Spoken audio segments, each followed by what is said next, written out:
Om Swastiastu. Perkenalkan, nama saya Meli Nurcahyani. Saya dari kelas 10 IPS 1, absen 26. Pada kesempatan kali ini, saya akan mewawancarai salah satu anggota keluarga saya mengenai wawasan Nusantara. She's my sunshine in the rain.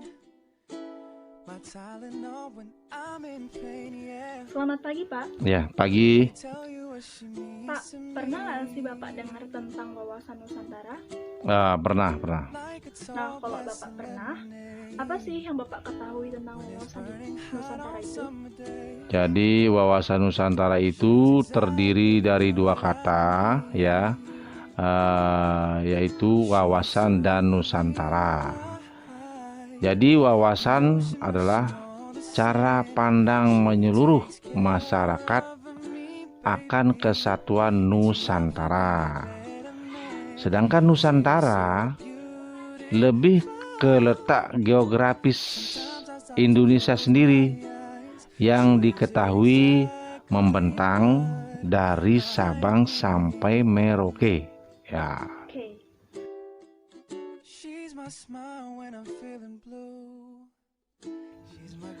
Lalu menurut Bapak, permasalahan apa saja sih yang terkait dengan wawasan Nusantara? Contohnya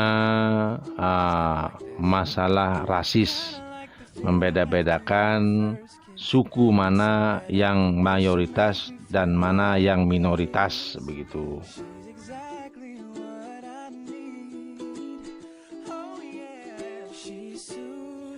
Lalu menurut Bapak, bagaimana sih cara kita agar bisa terhindar dari permasalahan wawasan Nusantara?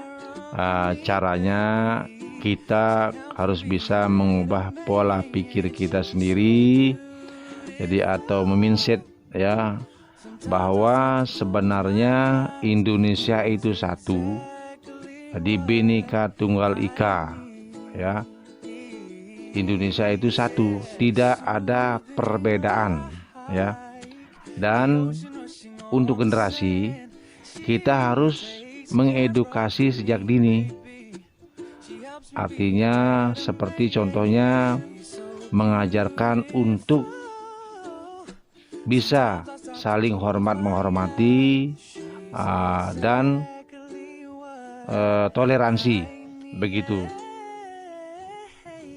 Baik, sekian dari wawancara saya kali ini. Apabila ada kesalahan, saya mohon maaf. Akhir kata saya ucapkan terima kasih dan saya tutup dengan Parama Santi. Om Santi, Santi, Santi Om.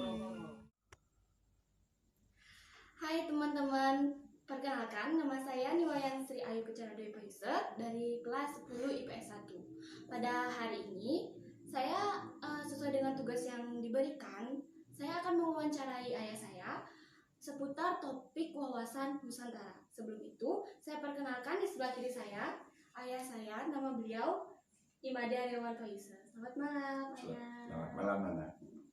Kalau gitu kita mulai aja ya wawancaranya. Untuk pertanyaan pertama nih, menurut ayah, kenapa sih wawasan Nusantara? Apa sih arti wawasan Nusantara? Arti wawasan Nusantara, wawasan itu artinya cara pandang. Nusantara itu Indonesia. Jadi wawasan Nusantara itu cara kita memandang Indonesia ini secara utuh, secara menyeluruh terkait dengan ideologi, politik, sosial, budaya, hankam. Jadi ekonomi, jadi satu kesatuan terkait tentang Indonesia itu cara pandang kita memandang Indonesia itu. Ya. Itu wawasan Nusantara. Lalu untuk menurut ayah lagi, kenapa sih wawasan Nusantara itu penting untuk dipelajari? Kenapa penting? Karena kalau kita sudah belajar tentang Nusantara ini, kita akan tahu tentang Nusantara. Pada saat kita sudah tahu tentang Nusantara, kita akan lebih memahami tentang Nusantara. Begitu kita memahami Nusantara, kita akan mencintai Nusantara ini. Jadi fungsinya untuk menumbuhkan rasa cinta terhadap Nusantara ini. Nah, untuk contoh penerapannya nih di kehidupan sehari-hari, seperti apa? Contoh, kalau kita sekarang hidup dalam kehidupan sosial masyarakat kita itu harus memahami bahwa Indonesia itu beragam.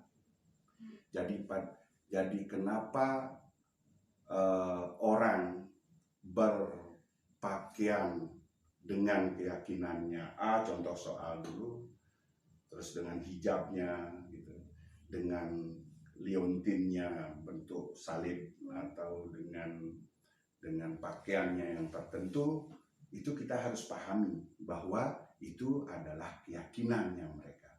Jadi mereka itu juga warga Indonesia, ada di negara Indonesia, dan mereka itu adalah bagian dari Indonesia. Jadi menghargai keberadaan orang lain itu penting gitu. Jadi harapannya dengan kita belajar wawasan Nusantara itu, anak-anak sekolah itu atau kita semua warga negara Indonesia itu mampu untuk bisa mengetahui tentang Indonesia ini, bahwa Indonesia ini beragam kok, dengan berbagai suku bangsanya, dengan berbagai bahasanya, dengan berbagai adat budayanya yang harus kita tahu dan kita hargai. Kalau ayah itu, jadi penerapannya itu bagaimana kemudian setiap orang mampu menghargai keberadaan orang lain dengan kondisi sosial, budaya, agamanya sendiri. Ya kira itu. Yang terakhir nih, di era globalisasi ini, apa sih tantangan penerapan wawasan Nusantara ini? Kita bagusnya dulu. Bagusnya itu di era global ini semua informasi terbuka. Pertanyaannya, apakah orang mau belajar? Apakah orang mau tahu? Apakah setiap siswa itu mau tahu? Dengan pergaulan yang global seperti ini, efek jeleknya sekarang adalah semua terbatas. Jadi orang tidak berinteraksi lagi. Jadi begitu orang tidak berinteraksi lagi, orang tidak mau tahu lagi. Sudah individual orang itu berpikir. Oleh sebab itu, kalau dalam kondisi ke depan ini yang harus kita perbaiki adalah bagaimana kita tahu kemudian memperbanyak interaksi antar siswa. Jadi interaksi antar manusia itu yang harus tantangannya ke depan. Jadi biar semua orang bisa memahami tentang keberadaan orang lain, keberagaman yang kita miliki di Indonesia, ya kira itu.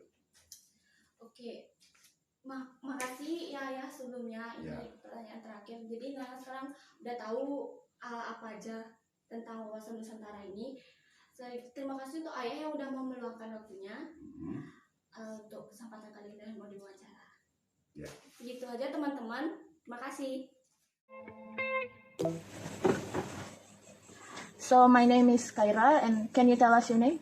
My name is Alain Robert, but known as the French Spider-Man, and I am also Keke's stepdad, living in Bali now for 7 years. Okay. So for now, I'm gonna explain you about the national vision of Indonesia towards their people, nation, and territory. So for the national vision of Indonesia, they're implementing to 4 aspects, which is political aspect, economic aspect, socio-cultural aspect, defense and security aspect. But from of those aspects, the point is to give equal chance to the citizen of Indonesia. So my question is, I wanted to know your opinion as a foreigner staying in Bali, and also your experience when you are staying in Bali. Well, okay. First of all, if I need to develop a little bit on social aspect, because of my age, I am 58, turning soon 59. I am living here on a retired kitab, so I am not entitled to get the BPJS. As, for example, if I was still living in my country in France, I would be fully covered, meaning there is no divisions, meaning whether you are an expat or whatever, you are still entitled to be protected by the government. Oh. And also your perspective about these points, is it also the same for you in your country, or? No, meaning, well, in my country, which is France, the social system is really evolved. Let's say about Africa, South America, we are talking about developing countries. Mm-hmm. So the other one, as a matter of fact, there is 85% of the world who is developing, and there is only 15% who is developed. So in developed countries, you may have a lot of social advantage, and in developing countries, it is improving. So things that, for example, we had in France a long time ago, and still now, and still improving. Here, for example, in Indonesia, it's going to take a while. But step by step, I am sure that with the will of the government, that things are going to improve, socially talking, and in every aspect of the civilization. So for the last question, I wanted to ask you, have you ever experienced any discrimination from the Indonesian people? No, not at all. Well, here in Indonesia, I have always been surprised that people, they are calling me boss. It is even the opposite. So, and I told them I am not a boss, you know. I have invited the local to come and to swim into my pool, like if we are brothers, because I don't feel like they are not. I am treating them like any other guys coming from France or living here in Bali. And So far, only good experience? so far, I am really happy living in Indonesia, because I can feel a certain sense of freedom that in our modern countries, actually, we have lost. That's why, very often people, they're always going against me about what is wrong about Indonesia, and me, I'm telling them about actually what is right. Because somehow I love Indonesia for that, because I have retrieved much more freedom in this country, me as a French citizen, than what I had in my own country. I born French, I am still a French citizen, but I am living in Indonesia for now 7 years. 9 years actually, because a year and a half in Jakarta.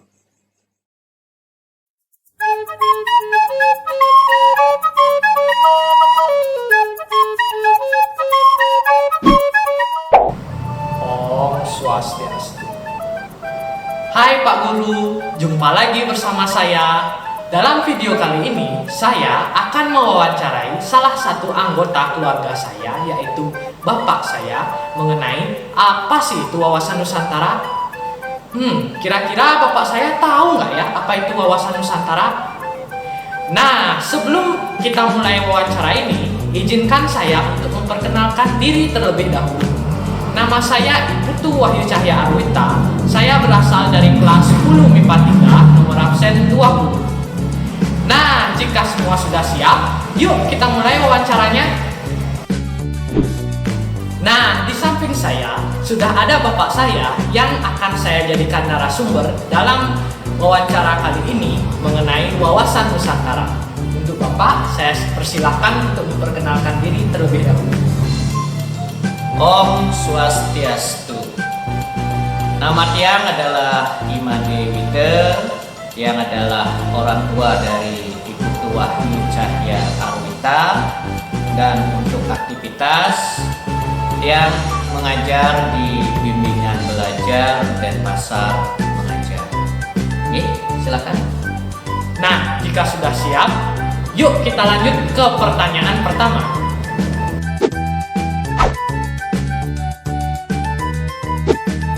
Nah, seperti yang kita tahu, wawasan Nusantara merupakan cara pandang bangsa Indonesia tentang dirinya dan lingkungannya. Nah, untuk pertanyaan pertama, menurut Bapak, apa sih tujuan dari mengetahui wawasan Nusantara? Oke, gini yuk. Jadi ini menurut Bapak nih ya. Nah, kita penting untuk mengetahui konsep dari wawasan Nusantara. Mengapa kan gitu ya? Jadi menurut Bapak, setiap warga negara itu wajib hukumnya untuk memahami konsep tersebut, konsep wawasan Nusantara, agar apa? Agar setiap warga negara itu timbul rasa nasionalismenya, terutama di semua bidang kehidupan. Nah, dengan munculnya rasa nasionalisme itu, ya, kita harapkan setiap warga negara itu akan lebih mementingkan kepentingan bangsa dan negara di atas kepentingan perorangannya atau individunya, kemudian kelompok, golongan, suku, atau ras tertentu. Apalagi ya seperti sekarang banyak yang bikin kelompok-kelompok tidak jelas, mereka mengutamakan itu. Nah, mudah-mudahan dengan memahami konsep wawasan Nusantara itu, kepentingan kelompok itu dinomor sekiankan, harus diutamakan kepentingan bangsa dan negara, gitu ya. Oke, itu dia jawaban dari pertanyaan pertama dari jawaban bapak saya. Oke, sekarang kita lanjut ke pertanyaan kedua.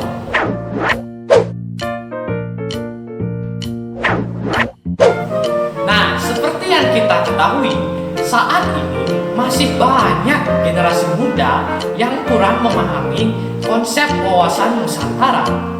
Nah, menurut bapak, apa sih pentingnya memahami konsep wawasan Nusantara bagi generasi muda seperti kami? Nah, gini loh ya. Jadi generasi muda itu adalah penerus estafet kepemimpinan nasional. Jadi kalian dan teman-teman itu adalah di kemudian hari pasti akan menggantikan kami yang sudah tua ini. Nah, jadi menurut Bapak, selaku generasi muda, kalian harus betul-betul memahami konsep wawasan Nusantara. Ya. Kenapa?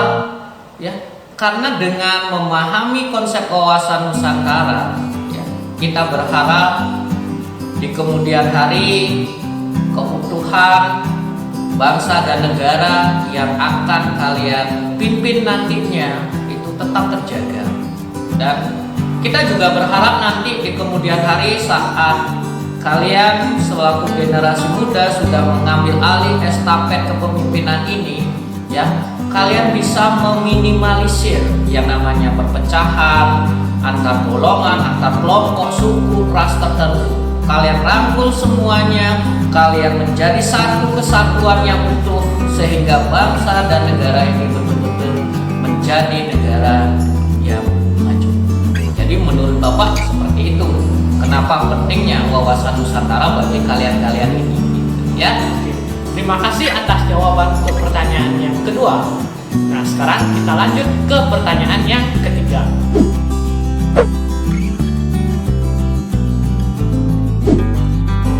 Nah, untuk pertanyaan yang terakhir, menurut Bapak, ada nggak sih implementasi dari konsep wawasan Nusantara di dalam kehidupan kita sehari-hari? Ya, ini pertanyaan terakhir ya. Jadi pertanyaan terakhir. Nah, gini, jadi kalau kita lihat dalam kehidupan sehari-hari sebenarnya banyak banget sih implementasinya ya. Tapi mungkin Bapak tidak akan menyampaikan semuanya ya. Mungkin satu atau dua barangkali ya. Jadi contohnya gini. Kalau kita lihat misalnya dalam kehidupan perpolitikan, ya, politik yang dari tingkat paling rendah, misalnya dari tingkat keluarga sampai politik paling tinggi, misalnya bernegara seperti di anggota dewan, ya.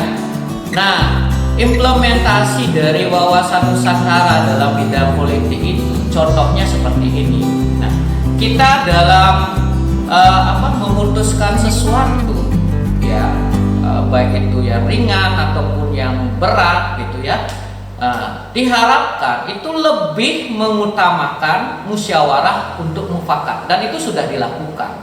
Nah, baru nanti kalau musyawarah untuk mufakat itu, ya, mufakatnya tidak tercapai, maka baru dilakukan yang namanya voting. Tapi tetap awalnya, ya, setiap pengambilan keputusan itu mengutamakan yang namanya musyawarah mufakat. Itu kalau kita lihat dari sisi atau dalam kehidupan perpolitikan kita. Nah, terus kalau kita lihat dalam kehidupan yang lain, ya, misalnya dalam kehidupan ekonomi saja, ya, ekonomi. itu bahkan sudah ada di Undang-Undang Dasar kita di pasal 33 ya. Nah, salah satunya menyebutkan bahwa sumber-sumber kekayaan alam yang ada di Indonesia itu ya, mungkin tidak mirip bunyinya ya seperti yang Pak sampaikan ya. Itu kekayaan alam itu akan dikuasai oleh negara. Jadi bukan perorangan yang menguasai ya. Dan kekayaan alam itu sebesar-besarnya digunakan untuk kemakmuran rakyat. Nah, menurut Bapak mungkin dua contoh itu cukup mewakili implementasi dari konsep wawasan Nusantara dan itu sudah terjadi selama ini gitu ya. Jadi itu barangkali yang lain banyak lagi tapi mungkin dua itu cukup mewakili. Oke? Nah, itu tadi ya jawaban dari 3 pertanyaan yang sudah saya sampaikan kepada Bapak saya. Baiklah Bapak Guru, cukup sekian wawancara kami tentang konsep wawasan Nusantara. Sebelum saya tutup, saya mohon maaf bila ada kata-kata yang kurang berkenan. Akhir kata, kami tutup dengan menghaturkan para santi. Om Santi Santi Santi Om. Om Swastiastu. Perkenalkan, nama saya Niluh Madayani Puspadewi dari 10 MIPA 2, absen 26. Saya hari ini bersama kakak saya bernama Niluh Wayan Putri Dewi Angelina akan melakukan wawancara singkat mengenai materi wawasan Nusantara. Baiklah, langsung saja ke pertanyaan pertama. Menurut Anda, apa itu wawasan Nusantara? Baik, terima kasih atas kesempatannya. Menurut saya itu wawasan Nusantara itu terbagi menjadi 2 kata. Wawas yang artinya pandangan dan Nusantara itu artinya kepulauan. Jadi menurut saya wawasan Nusantara itu adalah suatu cara pandang bagaimana rakyat Indonesia itu memandang tanah airnya sendiri, nusa dan bangsanya dia sendiri sebagai sebuah negara kepulauan yang juga berlandaskan nilai-nilai Pancasila. Baik, lanjut ke pertanyaan kedua. Apakah pengetahuan tentang wawasan Nusantara di kalangan masyarakat sudah cukup? Untuk sampai saat ini, saya rasa masih kurang karena pemerataan ekonomi dan juga pendidikan Indonesia itu juga masih belum rata menurut saya, dan sebagian besar warga-warga yang tinggal di daerah terpencil dan tidak mendapatkan akses yang bagus, baik itu finansial dan juga pendidikan, mereka masih tidak tahu apa itu wawasan Nusantara, dan bahkan paling parah itu presiden sendiri mereka nggak tahu, dan bagaimana luasnya Indonesia sendiri mereka juga nggak tahu. Dan kalau misalnya saya bisa kasih saran untuk bisa memperluas dan memperbaiki cara pandang itu, kita harus meningkatkan dari segi yang paling rendah, yaitu segi pendidikan. Kita harus mengatakan semua pendidikan dan kualitas pendidikan di Indonesia. Baik, untuk pertanyaan terakhir, pertanyaan ketiga, apa saja permasalahan yang sering dijumpai di kalangan masyarakat mengenai wawasan Nusantara? Baik, untuk masalah yang sering dijumpai ya, sampai saat ini yang paling parah itu adalah adanya illegal fishing yang terjadi di daerah perbatasan di Indonesia. Contohnya yang kasus Cina itu, dan itu tuh merupakan masalah yang sangat besar karena secara tidak langsung negara-negara asing itu mengambil sumber daya alam kita kan, dan semisal kita nggak punya pengetahuan yang cukup, itu tuh kita sama aja kayak dijajah sama negara asing lagi, dan itu sangat-sangat merugikan bangsa kita juga. Dan seharusnya tindakan-tindakan hukum harus lebih tegas sih untuk masalah hal-hal yang seperti itu, apalagi di daerah perbatasan Indonesia. Baik, terima kasih atas jawaban-jawabannya. Baiklah, sekian wawancara yang saya berikan. Mohon maaf bila ada salah kata. Saya tutup dengan para Santi. Om Santi Santi Santi Om. Santi Santi.